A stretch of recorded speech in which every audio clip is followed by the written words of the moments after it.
Dios, hermanos, buenos días. Vamos a continuar con las predicaciones del libro de Malaquías. Solamente tiene 4 capítulos y ya hemos visto 2 y concluimos el 3 hoy día, Dios mediante. Y el pastor Nelson culminará el próximo domingo la última parte del libro que habla del día del juicio. Así que no se la pierdan. Es lo que falta del libro realmente. Para esto vamos a hacer una pequeña introducción, recordando qué acontecía en este libro. El libro de Malaquías, como saben, es un relato en el cual el Señor le llama la atención al pueblo de Israel, porque se habían desviado, especialmente los líderes, ¿no es cierto?, los sacerdotes, los levitas. Pero luego el pueblo también fue en confabulación contra Dios. A través de las Escrituras leemos que sí, el pueblo falló también. Pero vamos a ver que dentro de ese pueblo que se ha desviado había un remanente. Y siempre el Señor tiene su remanente.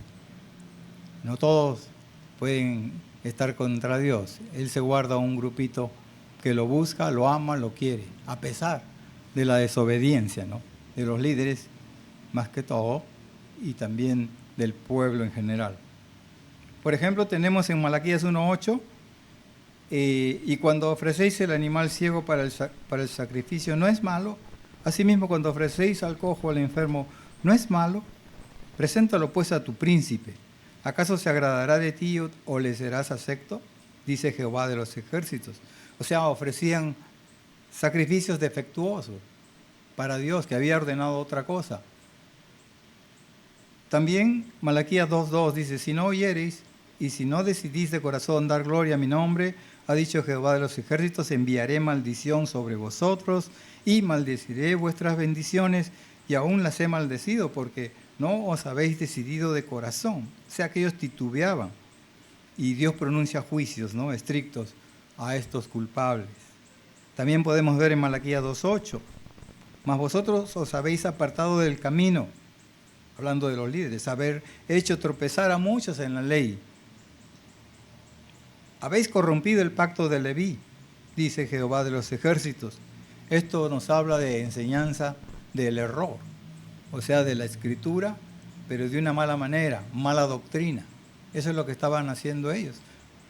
Quizás para poder seguir sus maldades, tergiversaban la palabra de Dios y así la enseñaban. También en Malaquías 2:14 dice, más diréis, ¿por qué? Porque Jehová ha atestiguado entre ti y la mujer de tu juventud, contra la cual has sido desleal, siendo ella tu compañera y la mujer de tu pacto. Esto nos habla del repudio que los varones tenían contra las mujeres por cualquier cosa. O sea, habían tomado esto del repudio como algo con qué jugar, ¿no? Repudiar, divorciarse de las esposas y abandonarlas, en un sentido. Entonces Dios lo está llamando, porque eran infieles ellos a sus esposas. También en Malaquías 3:14, ya lo más cercano que el pastor Nelson predicó la semana pasada, habéis dicho por demás es servir a Dios. O sea, seguían vociferando contra Dios. ¿Qué aprovecha que guardemos su ley y que andemos afligidos en presencia de Jehová de los ejércitos? Quizás también estas frases y oraciones retumben en nuestros oídos en esta época de gente que rechaza a Dios estando en las iglesias. Lo que se llama la apostasía, ¿no es cierto? Dejar de lado las cosas de Dios y abandonar la vida cristiana, la iglesia, y por tanto abandonar a Dios. Bueno, esta es la introducción que les quería dar, que hemos venido paso a paso con las predicaciones hasta aquí. Y me ha tocado predicar la última parte, porque el 4 ya se va a dedicar plenamente, casi toda la predicación, al día del juicio final, para estos malos y perversos que insultaban a Dios y pues lo hacían a un lado para ellos hacer lo que querían.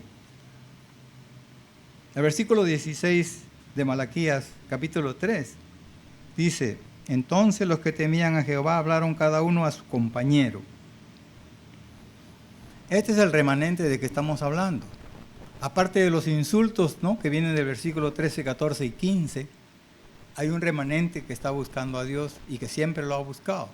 Ahora, me parece y me da la impresión que esta no era la primera vez que se reunían, porque se reunían quizás a hablar en secreto para que no los viesen los otros.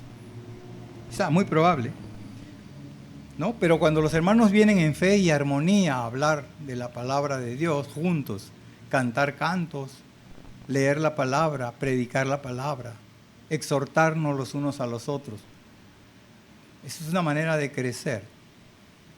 Esa es una manera de crecer. No solamente en una casa, podemos irnos, por ejemplo, de un paseo de meditación por la playa o por el campo, con los hermanos, por supuesto. Por eso es necesario que también no solamente nos reunamos aquí los domingos, pero invitarnos los unos a los otros para estar con el Señor siempre en la mente y en el corazón. Irse de vacaciones, por ejemplo, juntos, conversar y animarse los unos a los otros y confrontarse los unos a los otros. Tenemos nosotros realmente tener esa idea de que nos confrontemos los unos a nosotros cuando pecamos y nuestro hermano entonces nos va a llamar la atención y nosotros viceversa le vamos a llamar la atención a ellos. Esa es la manera de crecer. Estos hermanos se juntaron para hablar, ¿no es cierto? Y hablaron lo siguiente. Bueno, nos hablan del temor de Dios, ¿no? Los que temían a Jehová, dice.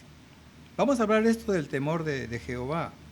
Job, capítulo 28, versículo 28, dice así: y dijo el hombre, he aquí el temor del Señor es la sabiduría. Miren que esta frase, porque es temor de Jehová, o temor del Señor, o temor de Dios, es lo mismo, es la sabiduría. Y el apartarse del mal, la inteligencia.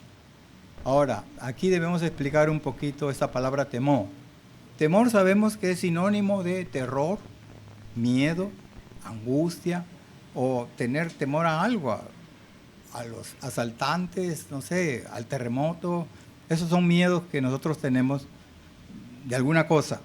Pero no se está refiriendo a eso cuando habla del temor de Jehová o el temor de Dios. O sea, nosotros no vamos a estar escondiéndonos de Dios cada vez que pequemos o nos portemos mal, de que Dios nos va a dar con un garrote en la cabeza. No es así. La frase temor de Jehová, temor de Dios, implica algo más. Implica algo más y no necesariamente el temor, terror o miedo. O sea, tenemos que poner eso en mente porque no podemos separar esa frase. Una vez que separamos la frase y hablamos del temor, pues sí, estamos hablando de terror y todo eso. Pero junta es una frase útil, se podría decir así. O sea, el temor de Jehová es una frase que no envuelve el terror, el miedo. O, por ejemplo, cuando nos referimos a grupos que se juntan, grupos perversos, para una mafia, por ejemplo. A nosotros hablamos la mafia italiana, pero aquí en Perú también hay mafias. Todo el mundo hay mafias.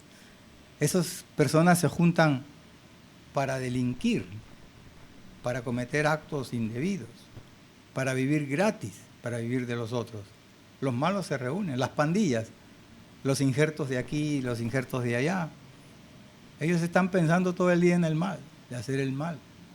Pero no solamente son los delincuentes comunes, también los de saco y corbata, ¿no? Que están en los ministerios, que están en poder, que tienen uniforme quizás.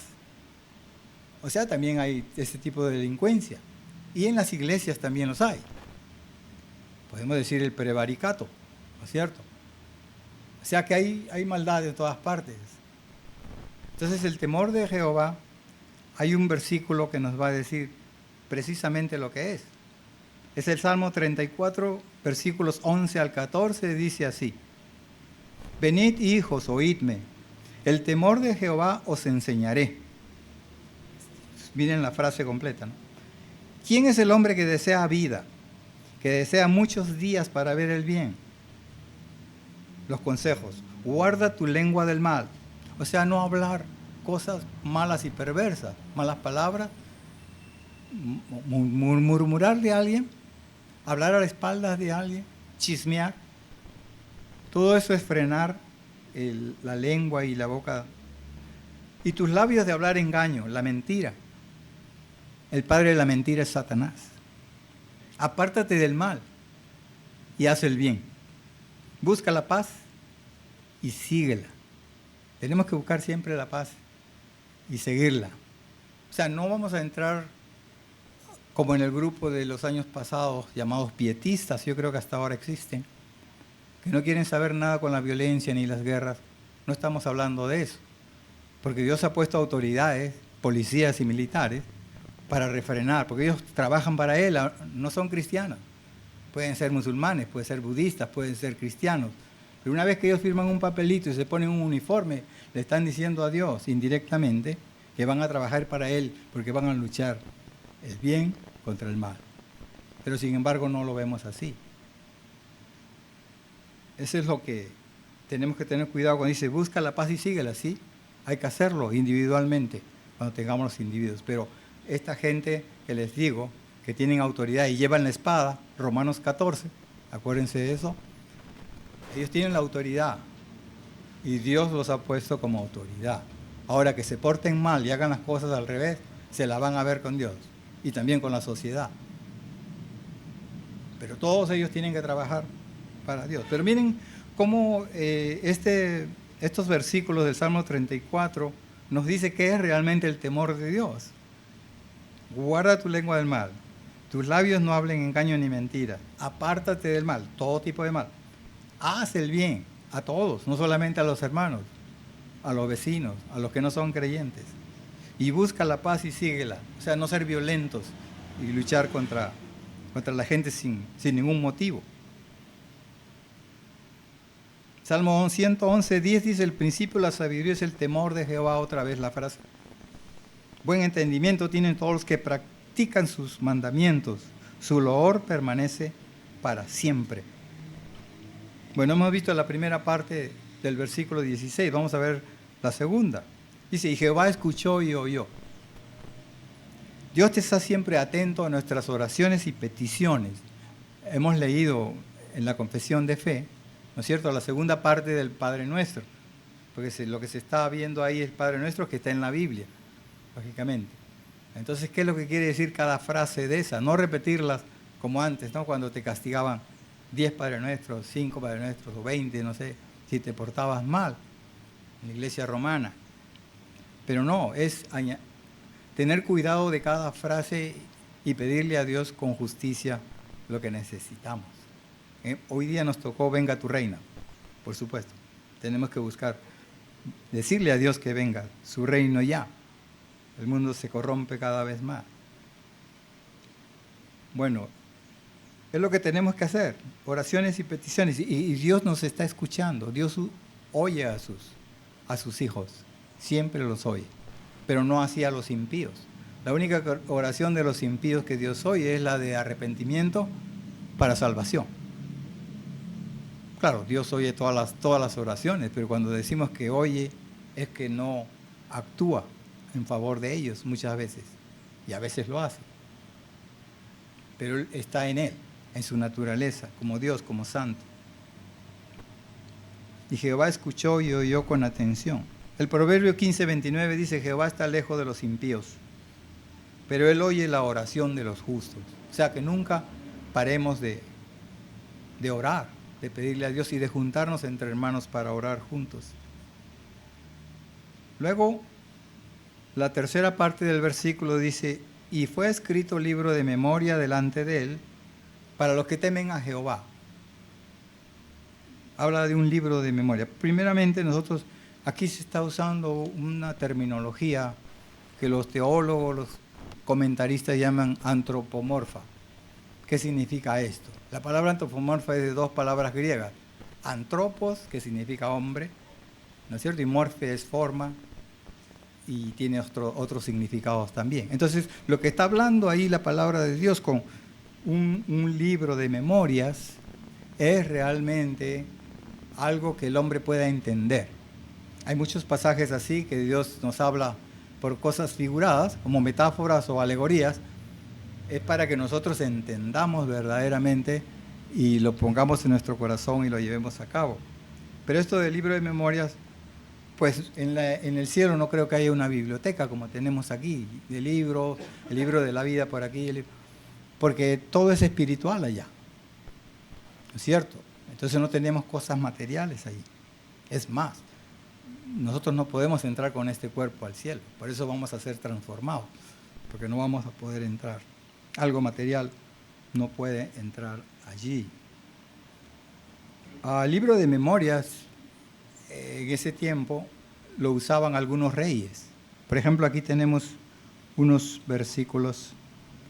Esther, capítulo 6, versículos del 1 al 2, dice así: aquella misma noche se le fue el sueño al rey, el de Medo Persa, y dijo que le trajesen el libro de las memorias y crónicas y que las leyeran en su presencia.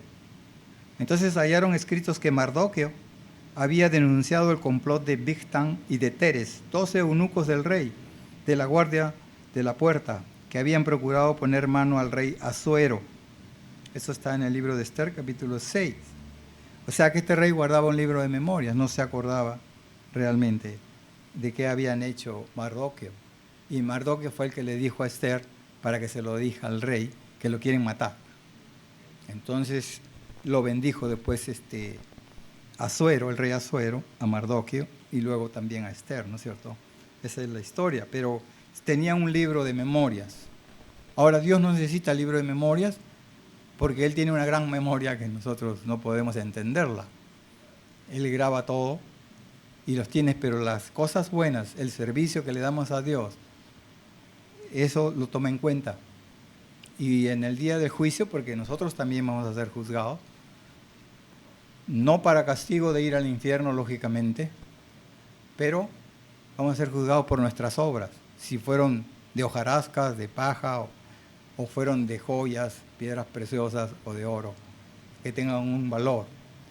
Quizás pueden haber niveles escalafónicos ahí en el cielo, ¿no? Para nosotros, quizás. La Biblia no habla directamente, pero nos da a entender esto. Nehemías en el capítulo 13, versículo 14, habla también de esto. Acuérdate de mí, oh Dios, en orden a esto, y no borres mis misericordias que hice en la casa de mi Dios y en su servicio. O sea, está orándole a Dios para que todo lo bueno que Él hizo, pues que Dios se acuerde de Él, en un sentido. Tenemos que hacer buenas obras para el Señor. ¿Y las buenas obras cuáles son? Nuestras buenas obras serían, pues, predicar el Evangelio, por ejemplo. Amar a los hermanos, primero a Dios, con todas nuestras fuerzas, alma, pero al prójimo también, así como nos amamos nosotros. Todas esas son buenas obras, cuando hacemos bien al prójimo, aunque no sea creyente. Cuando le enseñamos la palabra de Dios a nuestros hijos, a nuestras esposas.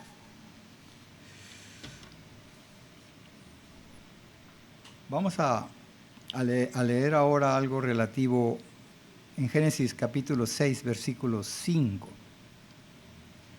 La gente en ese tiempo, cuando Dios destruyó el mundo por el agua, pues su pensamiento era tendiente solamente a hacer el mal. ¿No es cierto? Entonces Dios lo destruyó. Miren lo que dice Isaías 26, del 3 al 4. Tú guardarás en completa paz a aquel cuyo pensamiento en ti persevera, porque en ti ha confiado. Confiad en Jehová perpetuamente, porque en Jehová el Señor está la fortaleza de los siglos. O sea, está hablando de la última parte del versículo 16, de aquellos que piensan en el Señor. Y nosotros tenemos que pensar en el Señor constantemente, meditar en el Señor, nuestras oraciones. Y eso sería la manera de vivir nuestra, y esa es la manera de servirlo a Él. Una de las maneras de servirlo a Él. Vamos a entrar a la segunda parte. Dios tratará a los que temen y recuerdan su nombre como especial tesoro. El versículo 17, la primera parte dice: y serán para mí especial tesoro, ha dicho Jehová de los ejércitos, en el día que yo actúe. Especial tesoro. Es un pueblo que oye y obedece a Dios. Todos los creyentes que son obedientes a la palabra de Dios y le sirven, y sirven al prójimo, por supuesto, son su tesoro especial. Esto debido a que Dios nos ha prometido a través de sus diversos pactos como he estado viendo anteriormente, Él será nuestro Dios y nosotros seremos su pueblo. Esta frase viene más o menos desde Levíticos capítulo 26 al 12 hasta Apocalipsis capítulo 21 al 3, lo cual nos da una idea de que Dios tiene un solo pueblo. Y Él será nuestro Dios y nosotros seremos su pueblo. Así somos tesoro especial de Dios. Y Dios nos tiene así, como un tesoro especial. Nos quiere demasiado. En Éxodo capítulo 19, versículo 5, estamos hablando de la época de Moisés. Ahora pues, si diereis oído a mi voz y guardareis mi pacto, Dios les pone estas condiciones. Oír la palabra de Dios y guardarla, que significa obedecerla. Vosotros seréis mi especial tesoro. O sea, lo que Dios quiere es obediencia, hermanos. Y este pasaje de Malaquías es lo que nos lleva a obedecerle a Él, a servirlo a Él y a servir a los hermanos también. Vosotros seréis mi especial tesoro sobre todos los pueblos, porque mía es toda la tierra. Deuteronomio 7:6 dice, porque tú eres pueblo santo para Jehová tu Dios. Jehová tu Dios te ha escogido para hacerle un pueblo especial, más que a todos los pueblos que están sobre la tierra. O sea, Dios les estuvo hablando constantemente al pueblo que salió de Egipto en el desierto, pero muchos de ellos no entendieron, no llegaron a entrar a la tierra prometida.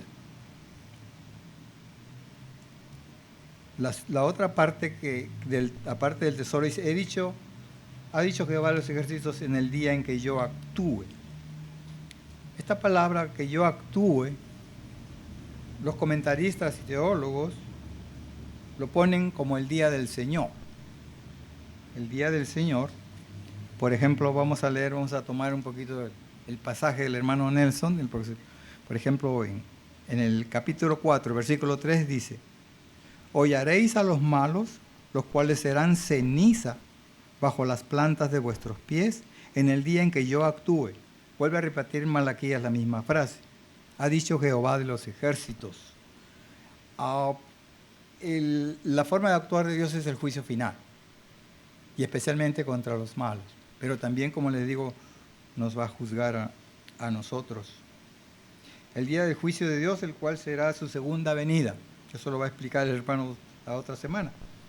Ellos y su pueblo serán su posición en el día que Él los creó. Ya hemos visto Malaquías 4:3. Que Dios va a hollar a los malos significa que les va a castigar realmente. Ese es el día del juicio. La parte segunda del versículo 17 dice, y los perdonaré como el hombre que perdona a su hijo que le sirve. Dios nos va a perdonar por las faltas que hagamos si hemos nacido otra vez. Nacer otra vez significa ser verdaderos creyentes, tener el Espíritu Santo con nosotros y habernos cambiado verdaderamente. Eso es lo que debemos de buscar. Quizás aquellos que están aquí y todavía no han dado ese paso. Hoy es tiempo, dice la palabra de Dios, de arrepentirse y buscar a Dios, porque el día del juicio se acerca. Por supuesto, no tenemos una fecha exacta, porque Dios actúa así. Puede ser mañana, hoy, o puede ser de aquí a 100 o 200, 300 años, no sabemos, pero cada día está más cerca. Vemos la apostasía, ¿no es cierto?, que es una marca de los últimos tiempos, antes de que venga Cristo. Y después se va a hacer presente el inicuo, ¿no?, el anticristo. Pero bueno, eso lo van a ver ustedes después, la otra semana. Nosotros vamos a revisar un ratito la introducción que hicimos. ¿Por qué? Porque la forma de perdonar de Dios es ir en contra de lo que hicieron estos sacerdotes y estos levitas. Por ejemplo, ofrecer sacrificios defectuosos. Dios no quiere que cuando nosotros le sirvamos, ya trayéndolo a la época nuestra, lo hagamos, pero de corazón, con una buena actitud. Cuando demos nuestras ofrendas, nuestros diezmos, de igual manera. Cuando sirvamos a un hermano o a una hermana que está en necesidad. Dice que debemos servir a las viudas que no tienen ayuda, a los huérfanos, visitarlos quizás de alguna manera, a los ancianos, a la gente que no tiene una ayuda. directa de alguien. Pues Dios no quiere que ofrezcamos sacrificios defectuosos. Los sacrificios de nosotros ya no son de animalitos y de esas cosas. Ahora los sacrificios de nosotros son en espíritu y en verdad. O sea, hacerle bien al prójimo. Y Dios va a ver eso. También Dios pronunció juicios estrictos a los culpables. Si nosotros obedecemos a Dios y a su palabra, Dios no nos va a tratar a nosotros con juicios estrictos y nos va a culpar de algo. Como ya hemos visto, somos especial tesoro de Él. Una cosa que no podemos, o sea, nosotros hacer como hicieron estos líderes malos, es enseñar el error. Y nosotros no debemos enseñar el error. No debemos enseñar las doctrinas malas y perversas, porque se han introducido a las iglesias. Tenemos que salvaguardar eso. Gracias a Dios hemos empezado el curso con el hermano Cordier de hermenéutica. Ojalá vengan todos para aprender juntos de cómo entender, interpretar la palabra del Señor, para no hablar cosas que no son. La sana doctrina. Estos enseñaban el error, nosotros no debemos de hacer eso. La infidelidad a las esposas, tenemos que salvaguardar a aquellos casados. La esposa a sus esposos y los esposos a sus esposas. Tienen que cuidarlos, amarlos, quererlos, hasta que la muerte los separe. Esa es la orden, ¿no es cierto? Hasta que la muerte los separe. No ser infieles. Y quejarse, porque esos se quejaron duramente de que era improductivo servir al Señor. Nosotros debemos estar con el gozo. El fruto del Espíritu está en nosotros. Si somos verdaderos creyentes, claro, en algunos un poco más que otros, porque a veces le impedimos a Dios, al Espíritu Santo que está dentro nuestro, que trabaje y que nos guíe. Entonces lo entristecemos al Espíritu Santo, lo contristamos y lo queremos apagar a veces. Y no debemos hacer eso. Es productivo servir al Señor porque eso es lo que Él quiere que hagamos. Y este pasaje que estamos viendo nos habla del malo y del bueno, constantemente, ¿no? Porque ya aquí Malaquías se va despidiendo para luego hablar del día del juicio final. 7. Dios bendecirá, el punto 3 dice, Dios bendecirá a sus siervos fieles que se arrepienten y regresan a Él. Eso es lo que hemos estado hablando. Dios nos va a bendecir si somos fieles y obedecemos su palabra.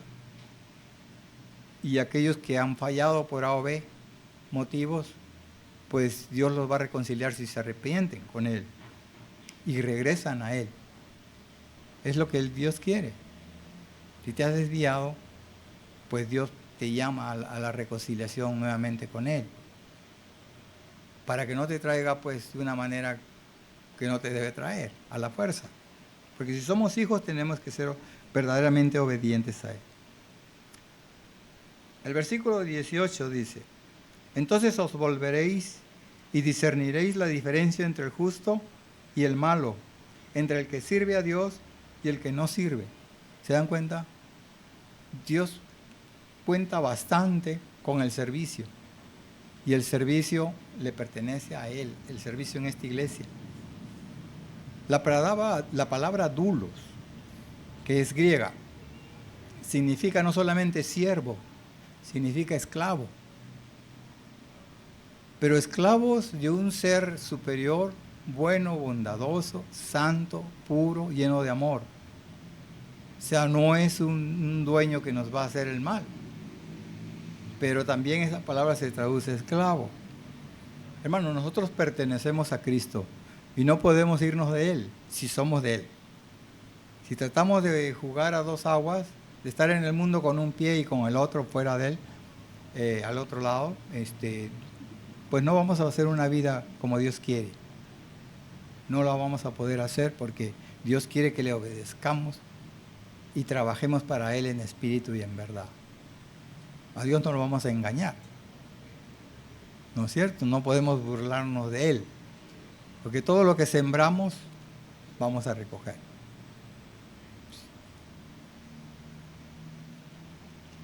Volver al camino de Dios en arrepentimiento y tener discernimiento también.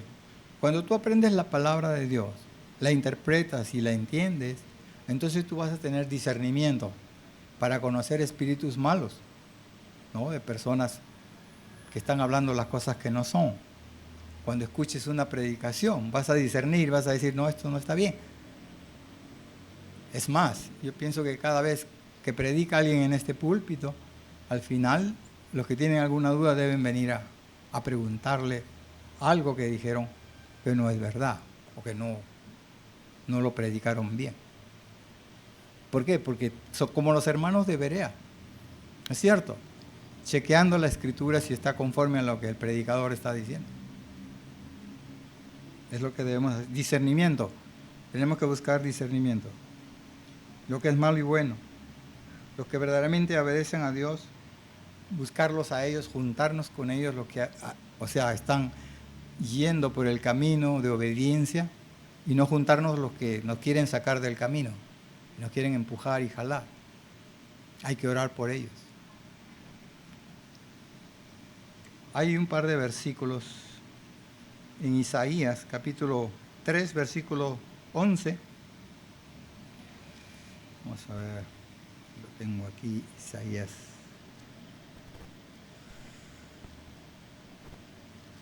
Capítulo 3, versículo 11. Dice así: ay del impío, mal le irá, porque según las obras de sus manos le será pagado. O sea, la obra de sus manos significa cosas por hacer. Y el versículo 10 dice: decida al justo que le irá bien, porque comerá de los frutos de sus manos. ¿Ves la consecuencia de servir a Dios y de no servir? También tenemos el libro de Daniel.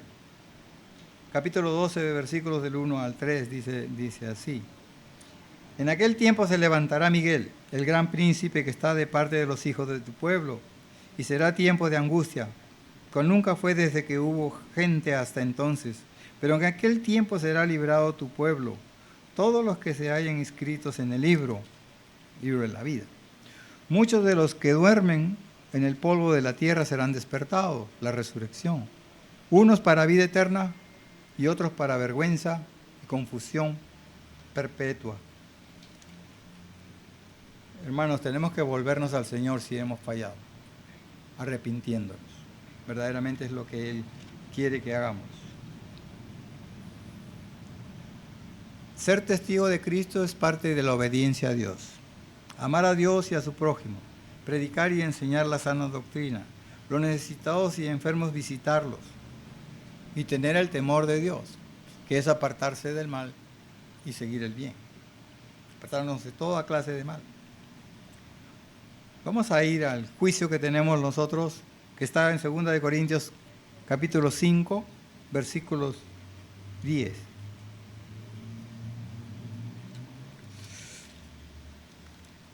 Para ir terminando.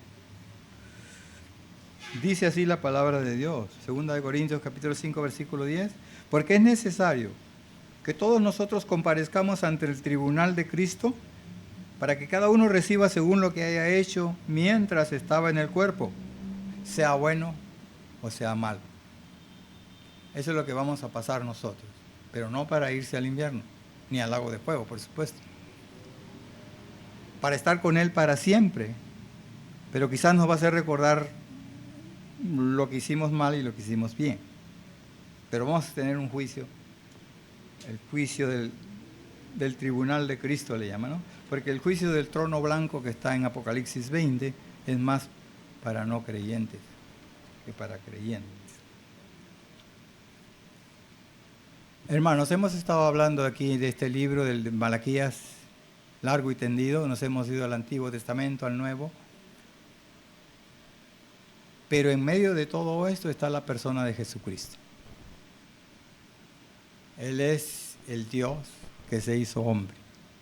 Si hay alguno de ustedes aquí que todavía no tiene ese gozo, ese placer de conocer al Señor, piensen en ello, arrepiéntanse de sus pecados, síganlo. Ese es el mejor mensaje que puede dar un cristiano, porque a nosotros nos pasó. Piensen en Él. La Biblia es 100% verdad. Es la palabra de Dios. Hace sentido desde principio a fin. arrepiéntanse, busquen a Dios. Vamos a orar. Padre, gracias por este tiempo que nos has dado, Señor. Hemos tomado los versículos de la Biblia para explicarlos de una manera no muy perfecta.